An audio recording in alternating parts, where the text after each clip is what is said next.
நமக்கு இருக்கிற ஒரே ஒரு நம்பிக்கை, நமக்கு இருக்கிற ஒரே ஒரு கோட்டை, நமக்கு இருக்கிற ஒரே ஒரு பலன், நமக்கு கடைசி வரைக்கும் வரப்போகிறவர் நம்ம ஆண்டவர் இயேசு கிறிஸ்து மட்டுமே.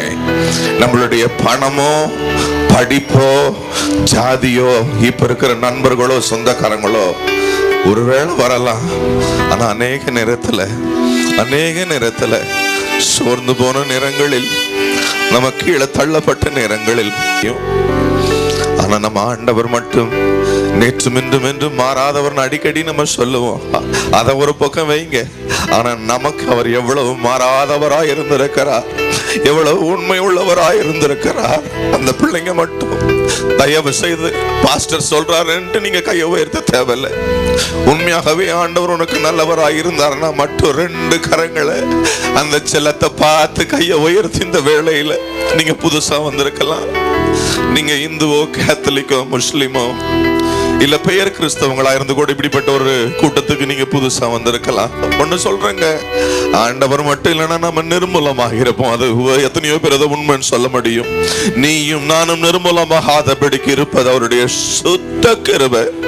புல்லுக்கு ஒப்பாயிருக்கிற மனுஷர்கள் நம்ம இன்னைக்கு புல்லுமா நல்லா பச்சையா இருப்போம். ஆனா காஞ்சு போறதுக்கு ஒரு நாள் ஆகாதையா.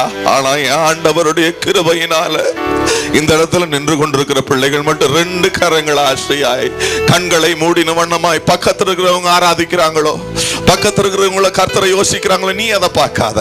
அவர் உனக்கு எவ்வளவு நல்லவராய் இருந்திருக்கிறார், உனக்கு எவ்வளவு போதுமானவராய் இருந்திருக்கிறார், உன் குறைவில் அவர் எவ்வளவு நிறைவாய் இருந்திருக்கிறார், உன் பலகீனத்தில் அவருடைய பலனை எத்தனை முறை உன்னை அவருடைய பலத்தை பூரணப்படுத்தி இருக்கிறார். எத்தனை முறை டாக்டர்கள் உன்னை கைவிட்ட நேரத்தில், உனக்கு காசு கூட இல்லாத நேரத்தில் மருந்து வாங்க என் தேவன் உன்னை சுகப்படுத்தி இருக்கிறார். எத்தனையோ பேர் உன்னை பார்த்து காரி துப்புன நேரத்தில் கூட உனக்கு ஒரு மதிப்பை கொடுத்திருக்கிற ஒரு தேவன் அவர். எத்தனை முறை நீ வைக்கப்பட்ட இடத்துல உன் தலையை அவர் நிமிர செய்திருக்கிறார். எத்தனை முறை முடிந்தது என்று நீ நினைத்த காரியத்தில் எத்தனை முறை உன்னுடைய ஓட்டத்தை ஆண்டவர் புது பலனை கொடுத்து உன்னை ஆரம்பித்திருக்கிறார். உன்னை இதுவரைக்கும் ஏமாத்தாம, உன்னை இதுவரைக்கும் வாக்கு கொடுத்தவர் உண்மை உள்ளவராய் இருந்து அவருடைய வாக்கு தத்தங்களை நிறைவேற்றி கொண்டிருக்கிற அந்த ராஜாவுக்கு தான் நீ கை தட்டுகிற. நீ கை தட்டுற வேளையிலே அறுக்கப்பட வேண்டியது அறுக்கப்படணும், கட்டப்பட வேண்டியது கட்டப்படணும், உடைக்கப்பட வேண்டியது உடைக்கப்படணும், திறக்கப்பட வேண்டியது திறக்கப்படணும். My God, I feel a glory tonight. எத்தனை பேர் சொல்ல முடியும், நீரே என் தஞ்சம், நீரே என் கோட்டை? சொல்லலாமா அவரை பார்த்து? எனக்கு இன்னும் கூட கை தூக்க பலனா இருக்குதுன்றவங்க மட்டும் வலது கரத்தை பரலோகத்துக்கு நேரா. ஏன் கையை தூக்க சொல்றேன்னா பைபிள்ல இருக்குது, lift up your hands and praise the Lord. பைபிள்ல அதை நான் இன்னொரு முறை விளக்கம் கொடுக்குற முடிஞ்சா. அல்லேலூயா அல்லேலூயான்னு சொல்றேன் பாருங்களேன். இந்த கையை தூக்கிறதுக்கே ஒரு பதம் இருக்கிறது ஈப்ரு மொழியில. அது கடவுளை வெக்கப்படாம உயர்த்துக்கிறதுக்கு ஒரு அறிகுறி. அது எதுக்கோ வெக்கப்படுறோம். உண்மையான தெய்வமே இல்லாதவனுக்கெல்லாம் போய் வெக்கப்படாம அவன் என்னென்னமோ செய்யறான். உண்மையான தெய்வத்தை ஆராதிக்க வெக்கப்படுற ஜனக்கூட்டத்துல நம்ம ஒருத்தராக இருக்க கூடாது. ஆண்டவர் சொல்றாரு தானே, இவங்க யாரும் துதிக்கலனா கூட கல்லை வச்சு கூட என்ன துதிக்க வைப்பேன்டா. நம்ம கல் இல்லைல்ல, நம்ம ஆண்டவர் வெறும் கல் இல்லைல்ல. மூச்சு விட்டார்னாலே போதும், நடக்க வேண்டியது நடக்கும். ஒரு பார்வை பார்த்தார்னாலே அசைய வேண்டியது அசையும். ஏன் பார்வை பார்க்கணும், ஏன் ஒரு வார்த்தையை போடணும்? அவர் நினைச்சாலே போதுமா, நடக்க வேண்டியது. இப்படியா கை தட்டுவீங்க அதுக்கு? ஐயா, அவர் நம்மளை நினைச்சிட்டாலே நடக்க வேண்டியது நடக்குமா? ஏற்ற வேளையில நான் உன்னை நினைவு கூர்ந்து உன்னிடத்தில் நான் திரும்புவேன். அவர் திரும்பி வந்தாருன்னா என்ன நடக்கும் உனக்கே தெரியும். புரிஞ்சவங்க மட்டும் நீ கையை தட்டும் பொழுது இந்த தலைவலி ஓடணும், உன் மார்பில் இருக்கிற கட்டி மறையணும். நீ கையை தட்டுகிற வேளையில அந்த கிட்னில இருக்கிற கல் எங்க போதனே தெரியக்கூடாது. நீ கையை தட்டுகிற வேளையில இங்க மட்டுமல்ல, உன் வீட்டுக்கு வெளியில வாசற்படியில பாவம் படுத்திருந்தாலும், உன் புருஷன் ஒருவேளை குடிச்சுக்கிட்டு வெளியில சுத்திட்டு இருந்தாலும், ஒருவேளை உன் பிள்ளை தருதல மாதிரி எங்கேயாவது பொறுக்கிக்கிட்டு இருந்தாலும், இங்க நீ ஆராதி, அங்க அவனை கர்த்தர் தொடுவார். விசுவாசிக்கிறவங்க மட்டும் இன்னும் ஒரு முறை கூட சும்மா கையை தட்டாத, விசுவாசத்தோடு தட்டு.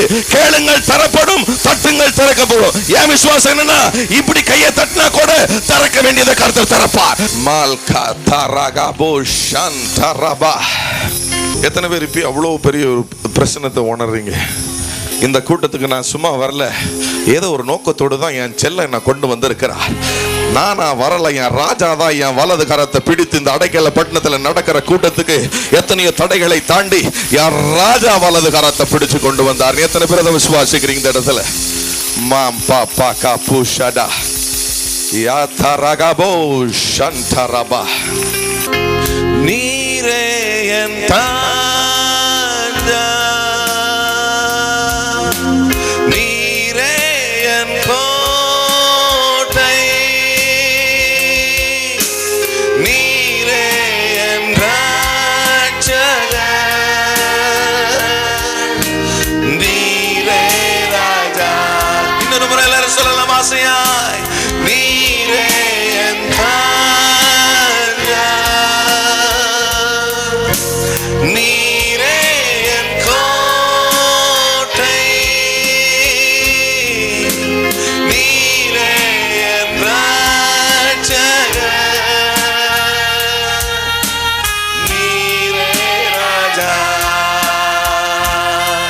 நான் உம்மை தேடுவேன் நாள் முழுதும், நான் உம்மை சேவிப்பேன் வாழ்நாளெல்லாம், எனதெல்லாவற்றிலும் நான் உம்மை நேசிப்பேன். ஆசைய சொல்லலாமா? நான் உம்மை தேடுவேன்,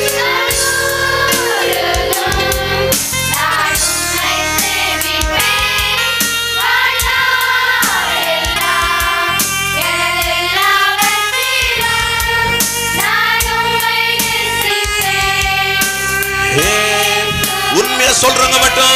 நான் உம்மை தேடுவேன் நாள் முழுதும், நான் உம்மை சேவிப்பேன் வாழ்நாளெல்லாம், எனதெல்லாவற்றிலும் நான் உம்மை நேசிப்பேன்.